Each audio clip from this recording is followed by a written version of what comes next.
Hi, this is Zach here with the Bulletin Board Heroes here at Zach's Traders Cafe for Friday the 2nd of May, and it's almost party time for the FTSE 100. Not sure whether it's celebrating the reform victory or the tariff Trump trade situation, but probably the latter rather than the former. But we're back above the 50-day moving average there at 84.94, back in the old pre-tariff range, 8,500 to 8,900, so quite a celebration there.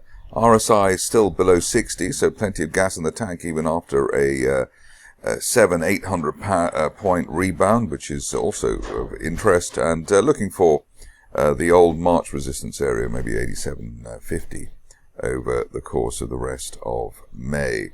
If we do break down, the worst probably at the moment would be the 200-day line there at 83.50, but really hoping that now we're back above 8,500, we will stay there. Moving on to the DAX, and here the situation is another gap up for this market. Very impressive, gapping through to the 50-day line, finding support there at 22,200. We were hoping that we would fill the gap there at 22,800, and we've actually done that. End of day close above 22,800. We have the unlikely scenario of a retest of record highs there towards 23,500. Worst on the downside at the moment is that 50-day line, hopefully at 22,200.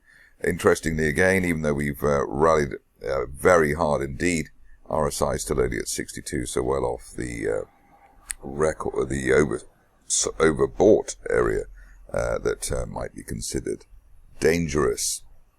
Moving on to the Dow, and here this has been the underperformer, and you can see it's way off in its range relative to the DAX.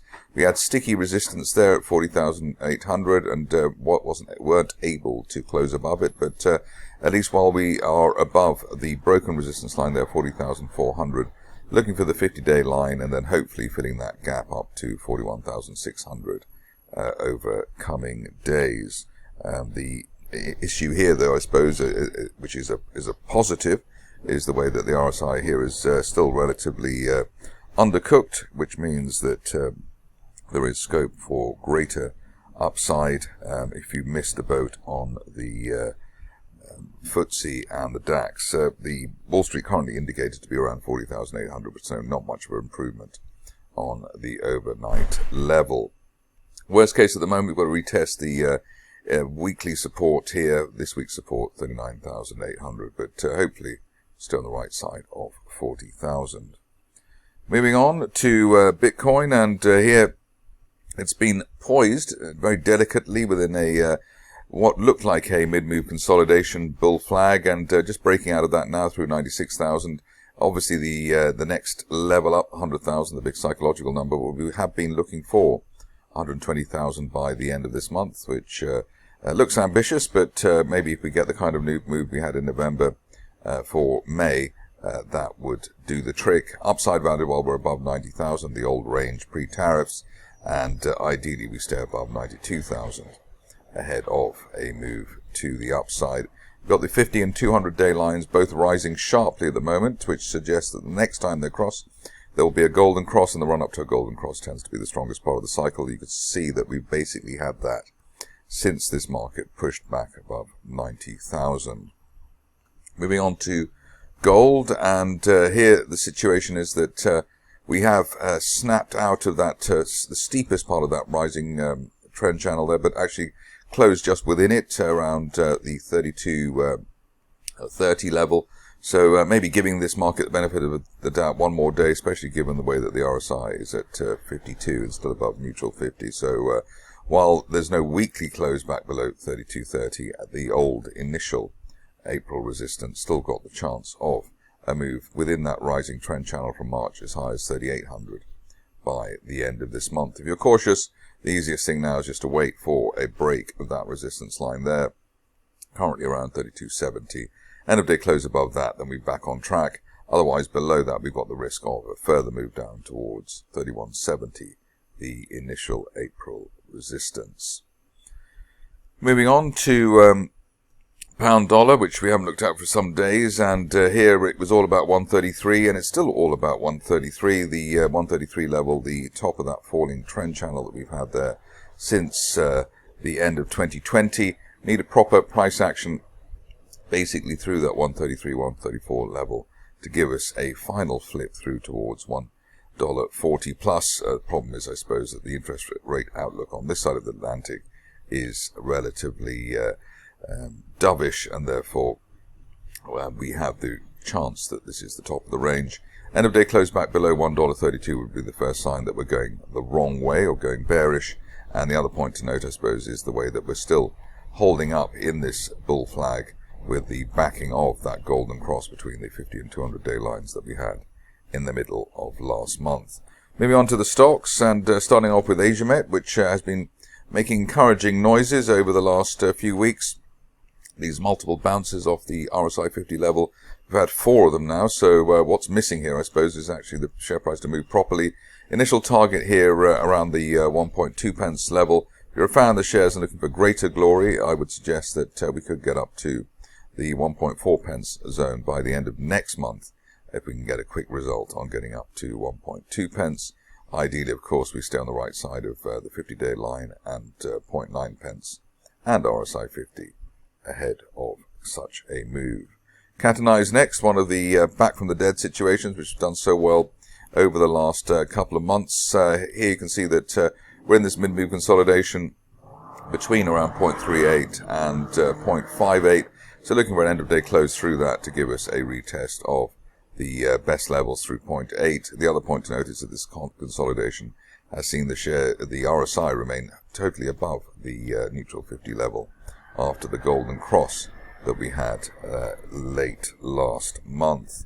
Onto a stock where I can claim, I think, full glory of the rise in the shares, as I don't think anybody else has even heard of the shares. But here we were looking for a move up towards the 16 pence level, the top of that rising trend channel base. And as has been typical of the recent past, the shares have blown the doors out, blown the lights out as well. We've got one final target here, hopefully up to 34 pence, maybe over the next few sessions, if we can remain above the mid-range today, so around 21, 22 pence on an end-of-day close basis. 50 and 200-day lines both rising now, so we're heading into a golden cross, and therefore quite excited about the prospect of getting to 34 pence while we're above the low 20s there.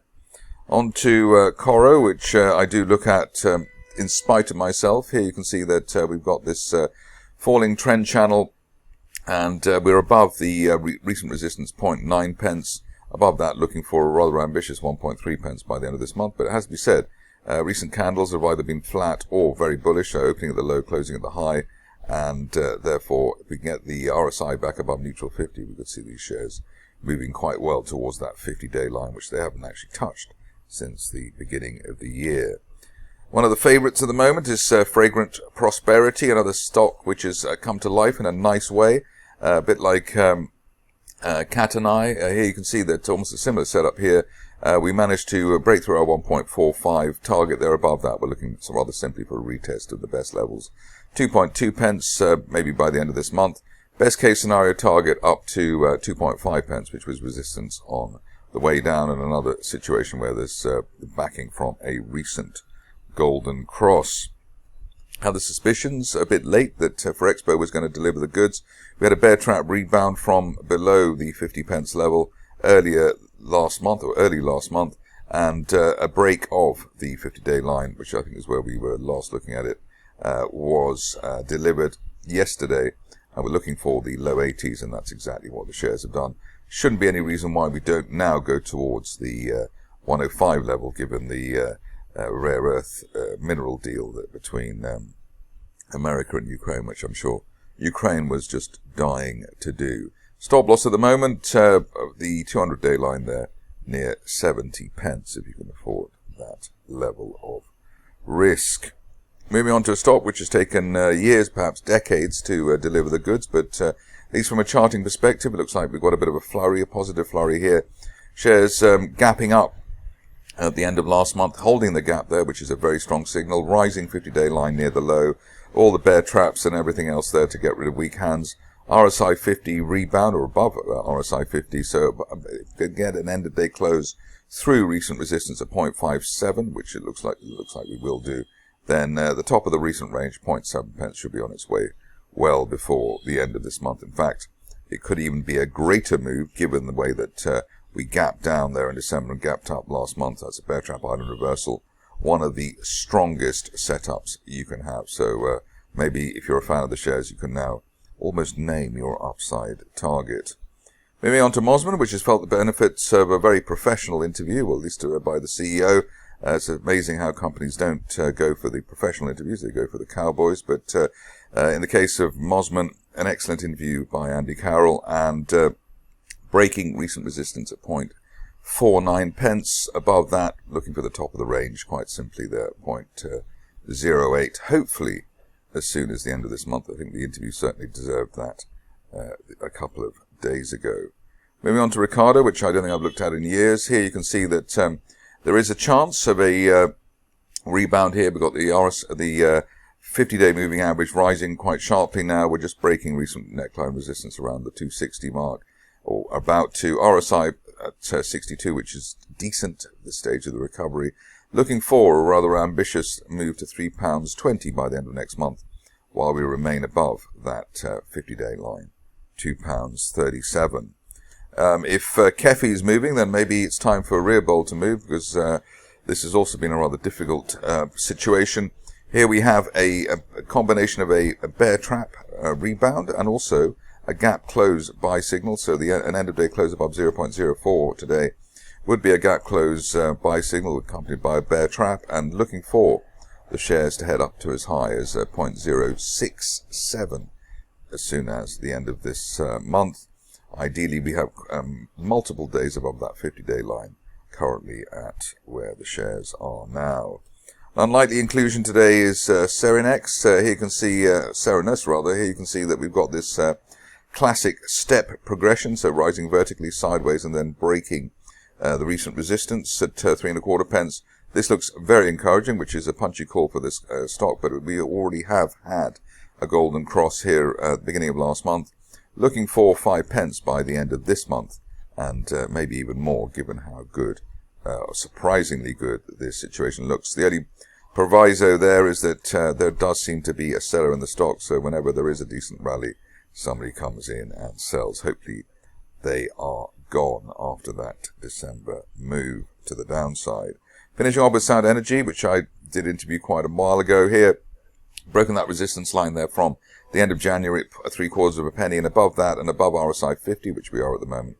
Looking for the top of the range again by the end of this month, 1.2 pence. Punchy call, but these are punchy times, and the 50-day line is also rising there, as well as the bear trap rebound helping us from below 0.62.